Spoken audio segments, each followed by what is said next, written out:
Hello and welcome to The Last Edit. I'm Sleeve, And I'm Silver Hawkins. and this is our weekly film podcast where we choose a film each week and then we both discuss it. This time around, we're going to take a look at John Boorman's 1981 fantasy classic Excalibur, a film that I grew up with and have seen countless times by this point. So, quick synopsis before we get into the meat of the discussion. If you know the King Arthur legend, then you're going to kind of know what this film is about. The story beats, yeah. Yeah, exactly. The mythology has always been essentially the same, but little bits here and there change over time and with different media. So you start with Uther Pendragon, who is played by Gabriel Byrne, and he is trying to take down the Duke of Cornwall, and with the help of Merlin. Merlin is played, let me just check, Nicol Williamson, and he is a theatre actor, and I think he does Merlin brilliantly, but we'll get to that. So Uther Pendragon asks Merlin to use the breath of the dragon to help him get inside the castle, the Duke of Cornwall's castle, and actually, I've started too late. I'll just back up first. Big battle. Merlin makes the Duke and Uther swear allegiance, and so all the knights get together, everyone's fine, they're partying, it's all going well. Uther's going to be king. Uther decides he rather likes the Duke of Cornwall's wife quite a bit. She does Igraine, the British Helen of Troy. Yeah, she does a kind of an erotic-ish dance in the middle of their big celebration, and yeah, the lust and temptation of Sir Uther get quite out of hand. So then it all kicks off again. The Duke of Cornwall and he are embattled. He asks Merlin to do something, use his powers, his magic, and in this case he uses what's called the breath of the dragon. This fog effect envelops the scenes, and he rides his steed across the breath to inside the castle and becomes the visage of the Duke, so that Igraine doesn't know that he's not the Duke. At the same time, the Duke has left the castle and is off fighting the forces of Uther, and ends up dying. And Morgana Le Fay, who is a very important character, is a child at the time, and she has this and vision. And is the daughter of the Duke. Is the daughter of the Duke, yeah, and has this vision of the death of her father happening. And she knows then, when she's watching this really quite violent lovemaking scene, very, very weird for that kind of 80s film. With Gabriel Byrne in full plate armor. Gabriel Byrne in full plate armor, yeah. Which is like, how do you even... The logistics alone. I mean, that was the element that cracked me up consistently throughout the film, is they're always in full plate armor. They're never outside of it. Yeah. In the few times they are outside of it, they're naked, so they're not even wearing anything underneath the full plate armor. Yeah. No chain mail, not even pants, not even clothes. Yeah. you imagine the chafing, dear man. Yeah. So Merlin's reward for this is he wants the fruit of their loins, as he says, and later on, after Igraine has realised that it was all a hoax and it was actually Uther Pendragon, he comes in and takes Arthur, the baby, away. It's a bit weird, that scene, actually, because the screaming Igraine, it's really unsettling and weird, that scream. But hey, that's a minor point. This might take a while. This film goes on for a while, but I don't think we necessarily need to get into that nitty-gritty with the plot. No, we'll be going into scenes. So Arthur's taken by Merlin. Merlin basically wants him to become king. The king is the person who unites the land and is a reflection of the land. The land is a reflection of him. So then we carry on, and he grows up with the tutelage of Merlin. He unearths the sword. We'll get into specifics later. I'm kind of jumping through this. He unearths pulls the sword Excalibur out of the stone. He becomes king. There's a civil war-ish, which is then solved. They're all brought together under one banner. And then we get into the territory of the land dying, knights falling out. Guinevere becomes a problem for him and Lancelot. And then we end up with Percival searching for the Holy Grail, trying to restore Arthur, and then the big battle at the end between Mordred, who is Morgana's son. We'll talk about that in a bit, and the big kind of ending of the cycle, I guess, of the film. That'll do. Otherwise, I'll be here for 20 minutes to explain the plot. Yeah. Okay, so let's start just with kind of your overall feelings about the film and any specific scenes that really jumped out at you or didn't for any particular reason. My feelings were pretty mixed. It's a film I admire a lot. I'll say that much. Like just on a sheer technical scale, some of the shots are really, really incredible. Like Arthur storming the castle to save Patrick Stewart. I forget the name of Patrick Stewart's character. He's a lord. Becomes one of the lords under Leo Arthur. DeGrantz. I've got all the cast here just in case because I know most of them, but I'm definitely gonna forget. Yeah, he's the father of Guinevere. He's one of the first to swear allegiance to Arthur after he pulls the sword out of the stone. That scene where he storms the battlements is really, really well shot, like remarkably for the time. Like it holds up 100% today. The scene where the Knights of the Round, where Arthur does his final ride to face Mordred, with his knights behind him, also really, really, really well shot. Where they ride through the pathways with trees on both sides and so forth. It's really, really impressive to look at from a visual standpoint. The cinematography is great. But what really sort of immediately stuck out to me about the film that sort of soured my enjoyment of it was the complete absence of character development. Like there are large portions, like Arthur goes from this young idealistic kid to suddenly being sort of this prideful, angry man who faces Lancelot. No explanation really, it just happens from one scene to the next. This is obviously a result of the fact that they've had to condense all of this mythology into one single film. Absolutely. And it's so dense. Yeah, and it suffers a bit from that density, I think, in terms of like character development and so forth. Like the romances, there's no build up to them at all. Yeah. Why is Arthur in love with Guinevere? Why is Lancelot? There's no development of these romances at all. They just happen. So there's no investment in them, really, as a result. That's sort of the main flaw I found with the film that sort of bothered me throughout. But on a technical scale, yeah, it's really, really impressively made, really, really impressively shot. I really like that it lingers on a lot of the shots. There's not a lot of fast cuts, editing, and so forth that we see nowadays. Yeah, on a technical scale, it's a masterpiece. Well, it's a very classically shot film. I mean, it is. Boorman at the time wanted to make a Lord of the Rings, and this basically became his Lord of the Rings. Yeah. For those who don't know John Boorman, Hope and Glory, Deliverance, Zardoz, randomly with Sean Connery. Just a little filmography, okay. It's magnificently shot at times. I mean, yes. I think part of its allure is not only this dreamlike quality of the lighting. I mean, we're talking about myth, and I think Boorman captures through cinematography that perfect real unreal feeling. Yeah. Which is very difficult to properly represent on screen without the use of that heavy fog all the time and the green in particular. We see red in scenes a lot, but there's a lot of green to show, greed and unease and things happening with the characters.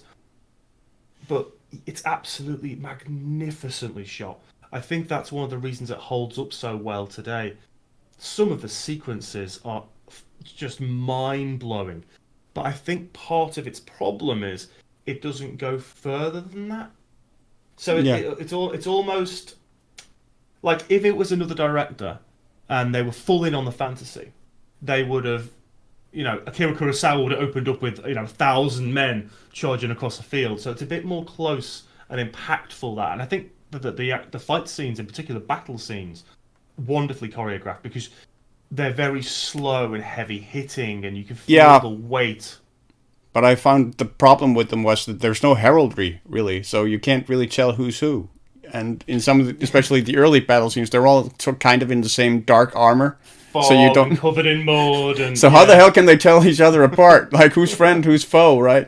that reminds me of a bit at the end when he charged into battle, and they're saying, "But Arthur, how can we see the enemy? What will we do with the fog?" And he just says, "We'll use the old ways." What does that even mean? What? What, lanterns? I mean, come on. But yeah, I mean.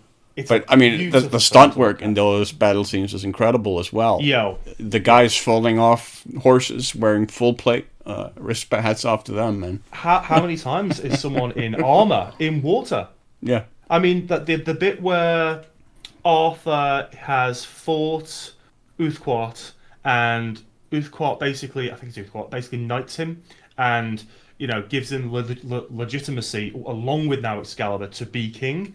And they look like they're trembling, and it looks like this incredibly intense scene. I think they were just bloody cold. Yeah. I think it was freezing. And I don't think there's any full-plate doubt. armor. Yeah, absolutely. So, I know what you mean about the narrative characterization, and its development. It's an odd film in that there are no American actors in the film at all. The entire cast is British. Yeah, a lot of Irish actors. Irish as well, yes. And they're all theatre performers. And it feels like that, the film, in many respects. It feels like a theatre performance or a play. Yeah, it is very theatrical. Slightly heightened, isn't it? And no more than the cast kind of came from their background. Liam Neeson, Helen Mirren, you've got some amazing talent in there. Gabriel Byrne, who all essentially came from theatre stock backgrounds. Yeah. Along with Williamson, who, of course, I think they teeter at times on hamming it up. But it doesn't really ever quite get there. Noel, especially as Merlin. Yeah. I think really hams it up in a couple of scenes. Well, the Lancelot scene. So yeah, it's like Merlin. Sorry, in his weird southern, not southern accent. Kind of. We'll talk about that in a minute. But yeah, he's off to fight Merlin for no reason at all because he's on a bridge in his shiny, unique, wonderfully bright armor. And Merlin's like, "No, I'm just catching this fish, down into the water." Where did that come from? I mean, it's a very, I wouldn't say a totally uber serious film, but you get these moments of levity now and again, which are quite funny.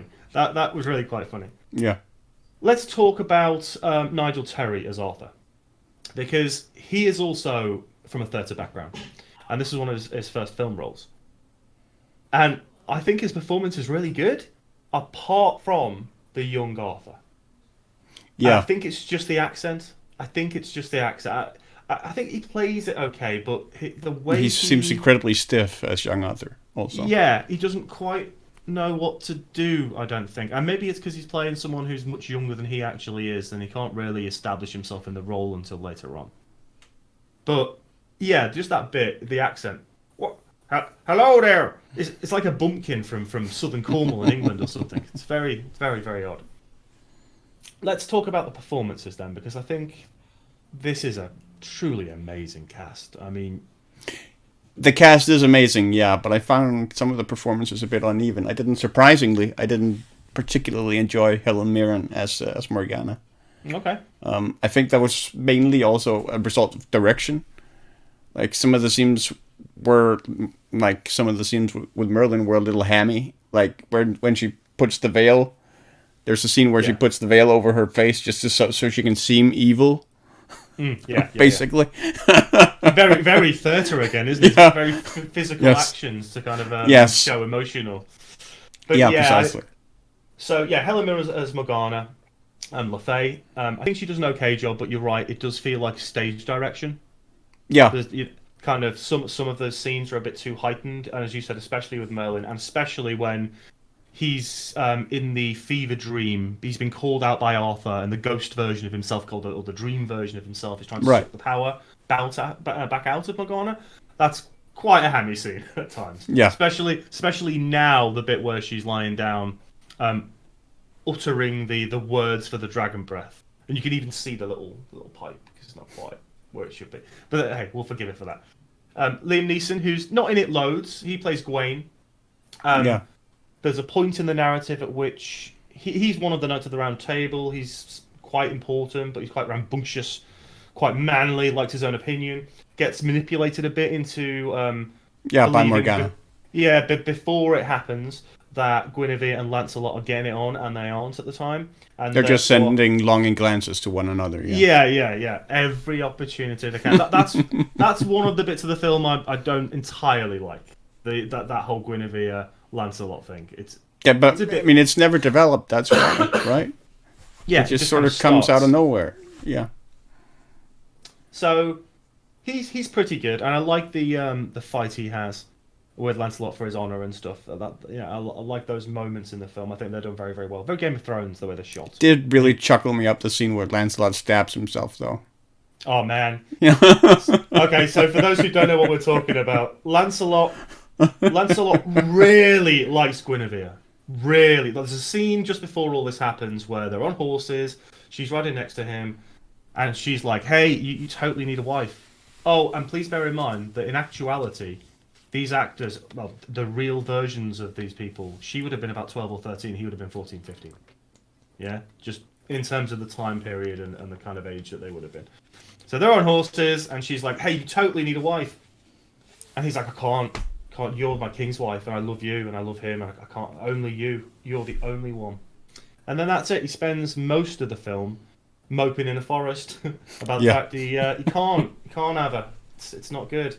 And so he has this fever dream where he fights himself, which is always interesting, and then wakes up with a sword through his kind of hip. Yeah, because apparently there's an earlier scene where he sleeps wearing full plate, where he meets Percival the first time. Yeah.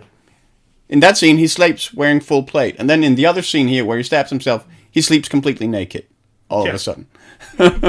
He's protected himself with full plate armor for the whole film, and then decides, hey, I'll just swing my weapon around while I'm high on mushrooms, basically, having this weird fever dream. That was something that cracked me up also about some of the fight scenes, where because they're wearing full armor, the swords wouldn't really penetrate. So sometimes they would just go down just by using the sword as a club against the armor, and then they would be dead armor. Just from a slash to the or bump against the side of the armor, like it had gone through or something.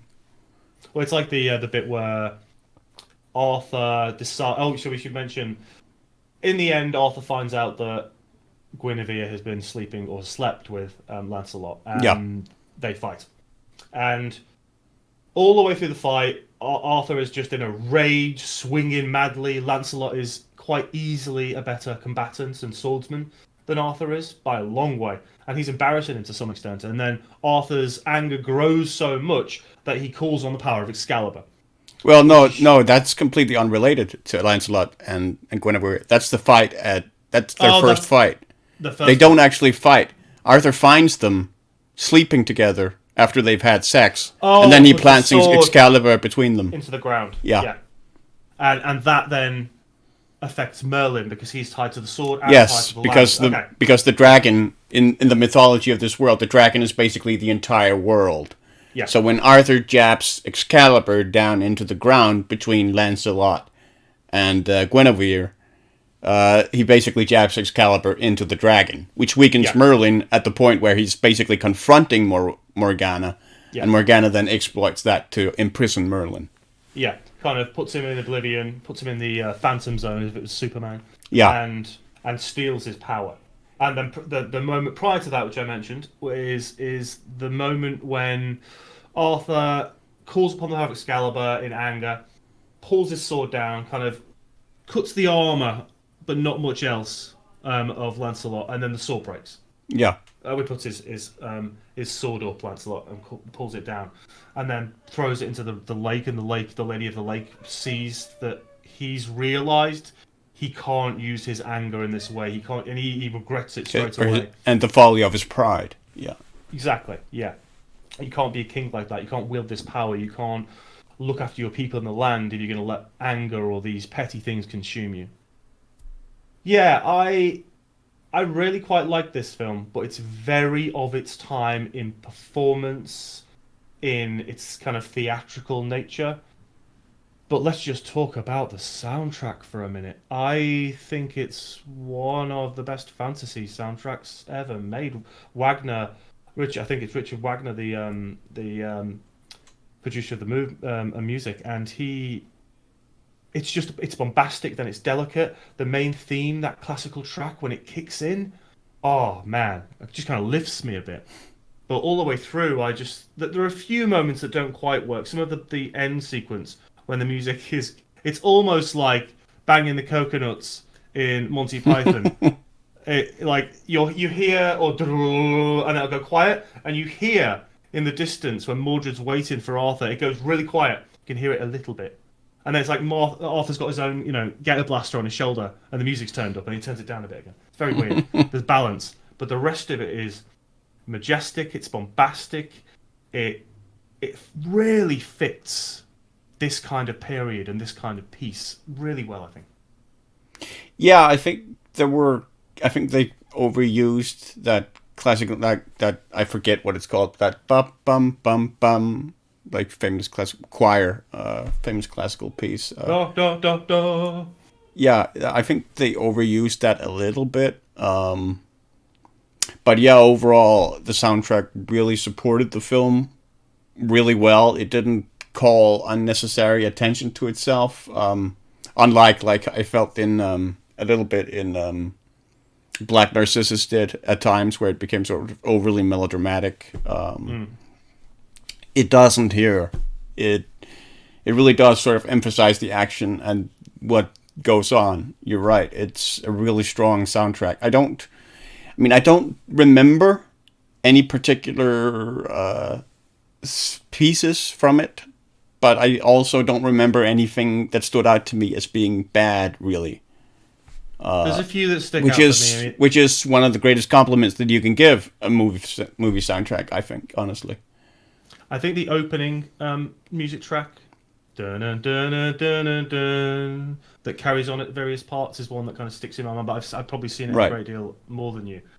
Okay, let's talk about the change in the end, because once Arthur becomes ill and the land starts to die, and Morgana has the power now, which happens after he plants Excalibur into the ground. Yeah. And Mordred has now been born. We should mention that as well. So Morgana has the power of dragon breath now. She turns herself into the visage of Guinevere, sleeps with her half brother, which is not great. He realizes when she reveals herself. Oh God! And then she has a child. That child is Mordred. He's played by Charlie Boorman, which I didn't know until I looked at it today, which is weird. But Charlie Boorman, and he is an evil little kid, really quite evil little kid, being brought up by his brother, evil mum. So Arthur is struggling. He's slowly dying, and the land around him is dying. The lighting changes, the tone visually changes. It feels, if it had felt prior, like a fantasy film in many respects. I think for portions of the last section, it feels very much like that very first title that it says it takes place in, the Dark Ages. Yeah, everything feels a bit more rotten and a bit less bold. So Arthur, in his wisdom, sends off the true knight of this piece, and we'll talk about this. It's not Lancelot. No, it's not Percival.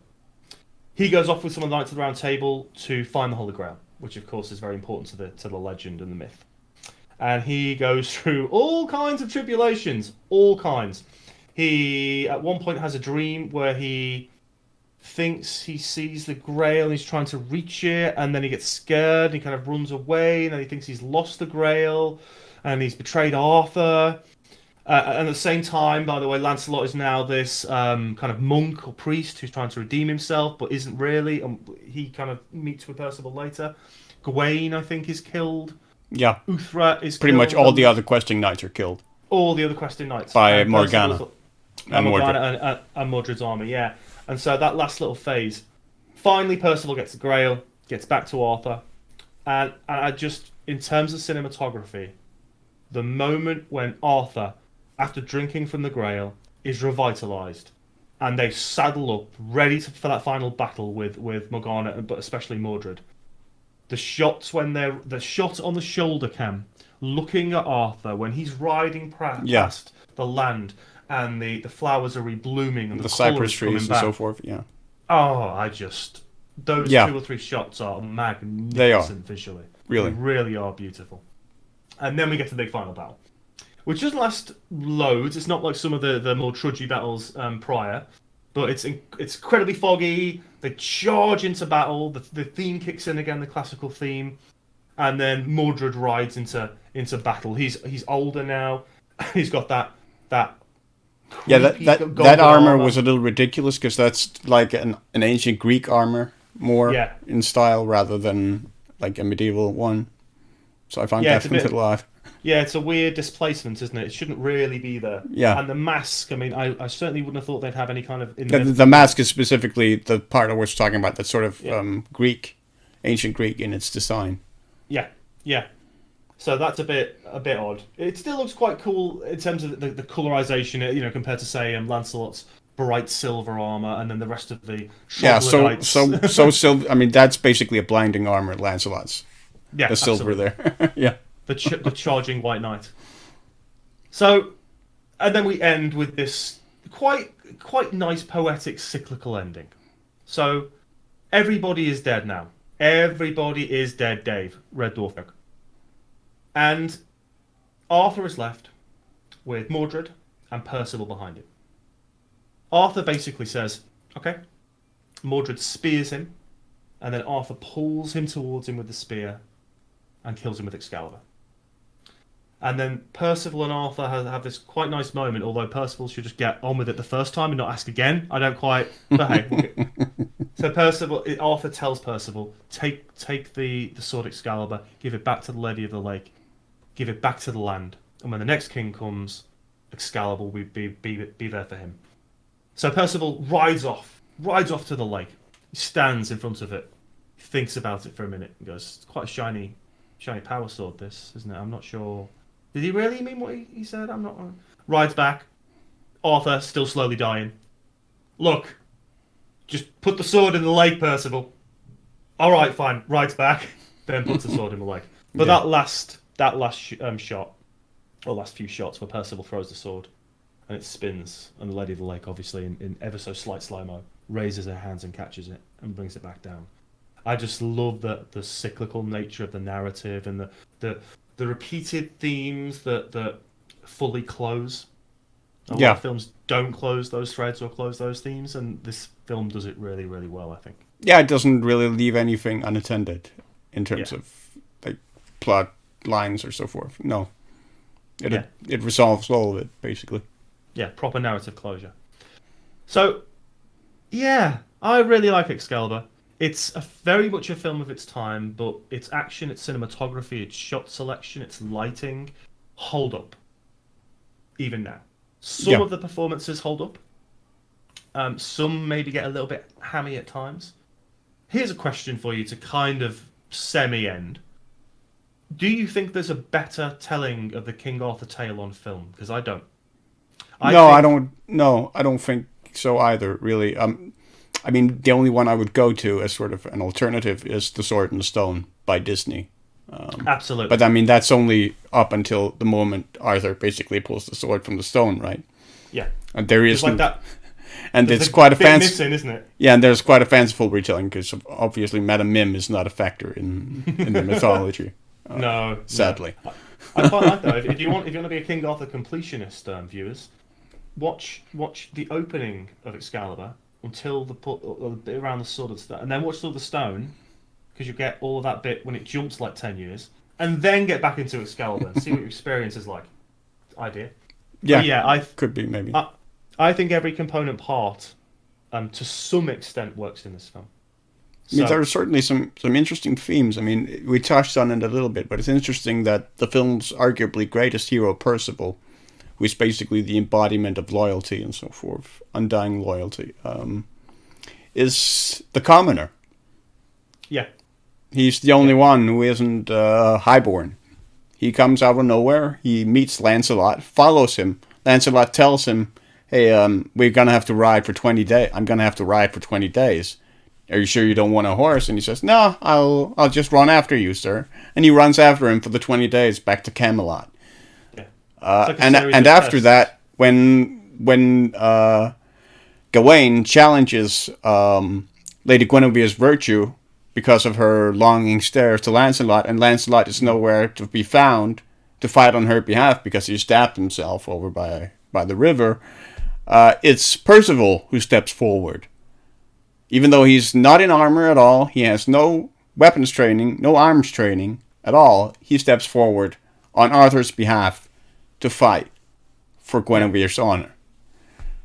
And he's the one who carries on the quest for the Grail, even to the point of nearly self-annihilation. He is the undying loyalty, really, and the greatest hero of the film, and he's the commoner, and I think that's sort of a commentary as well. Well, yeah, he's the embodiment of truth and honesty. And yeah.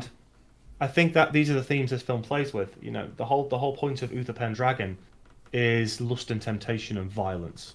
That's what he knows. That's what the man is. And I think we see that bleed into a little bit of Arthur initially, the violence part. Yeah, I mean when he becomes that prideful, angry man that faces Lancelot at the bridge, that's obviously his father. Absolutely. In him. And that lust when he first sees Guinevere, that weird but quite funny scene when Merlin that I must have her. Explain like dating to him kind of, but he doesn't. It's not really his strong suit. I think the themes of temptation and lust and power, but then opposing with the idea of truth, living for the land, being just and loyal. You know, these are the opposing kind of diatribes that are throughout the film. I find it quite interesting as well that you've got paganism kind of throughout, especially in relation to Morgana and Merlin to some extent. And then you've got notions of Christianity and iconography that relates to that, kind of throughout as well. You know, you see when the sword is pulled down, for instance. I mean, my reading of that is that it is sort of a pro-Christian slant. It says the Dark Ages were when we had these pagan beliefs where it was... Yeah. And now those times are gone, and it's the times of men and virtue and Christ and so forth, and the one true God. Oh, absolutely. That was sort of my reading of it. And that's almost what the Merlin Arthur goodbye scene is. Not prior to him being a Merlin ghost, but you know the Castleman when they're talking, and he says, "This is this is your time now, Arthur. Time of men and kings. It's your time. It's my time has ended." I think you're right. It's definitely a film which uses paganism to associate with the Dark Ages, and then pushes this kind of prism of Christianity into the world as if it's a civilization. As civilization changes. So, a film you'll watch again, a film that sticks in your mind. Yeah, I mean, I'll happily watch it again every now and then, just on its technical scale. But I mean, it can be a bit of a slog because it is like 2.5 hours or 2 hours 20 something. Yeah, or something. So, and it does drag out a bit because the character development isn't quite there, so you're not that invested in the characters. But just the visual spectacle of it pays off so well, and not just the visual, but the technical aspects in pretty much all its forms, like the stunt work, the battle scenes. It's just really, really good. So yeah, it's a film that I'll happily rewatch every now and then. Excellent. Well, I would say the same. I think if you're into fantasy and you want probably the best King Arthur tale out there on film, this is it. Most of its component parts work very, very well, apart from a few things. And if you look at the modern incarnations of King Arthur, Clive Owen's, the recent Guy Ritchie film, there's a reason they don't work, and part of that reason is their use of non-classic film techniques, which I don't think suits this particular tale. Fast cut and quick edits and stuff. No, I agree. That just doesn't work at all. The performances never seem to work, and it doesn't feel classical enough, these modern retellings. Yeah. They don't capture what I think the essence of the myth, the legend of King Arthur in any real way. They're just badly shot romances in the end. Yeah, I would agree with you there. But yeah, if you're after the best telling of the King Arthur and Knights of the Round Table, and a very good fantasy film, just in general, in terms of that as well. Yeah. It is. It's a bit silly at times, which is great. You know, there's moments of levity, but there are great battle sequences. Everything feels like it's real, and it has some form of weight, even though it's shot as if it's semi-unreal. which is great for a fantasy film. Almost feels a little bit like Legend at times, just in feel, not what you're seeing, but Yeah. just that fairy tale kind of quality to it, which I think is quite unique to a small group of films now. Yeah, I would agree with that. Okay, well, I think that will be us for Excalibur. What have we got in store this Sunday, Silver? Bernard Wicki's German war film Die Brücke, or The Bridge. Not a very well-known film, though it's from 1959. It's made 14 years after the end of World War II. It's the first German post-war film that actually addresses the war. And it's a film you'll find on a lot of film scholars' lists over the best war films ever made. And I quite enjoy it as well. I highly recommend it. Excellent stuff. Can't wait to watch it. That'll be a good watch in a couple of days' time before the weekend. Right, folks, thank you very much for watching the Last Edit podcast. I've been Sleeve. And I've been Silver Hawkins. And we will see you next week for another in-depth film discussion. And remember, it'll always be obscure. Probably. Take it easy, folks. Take care.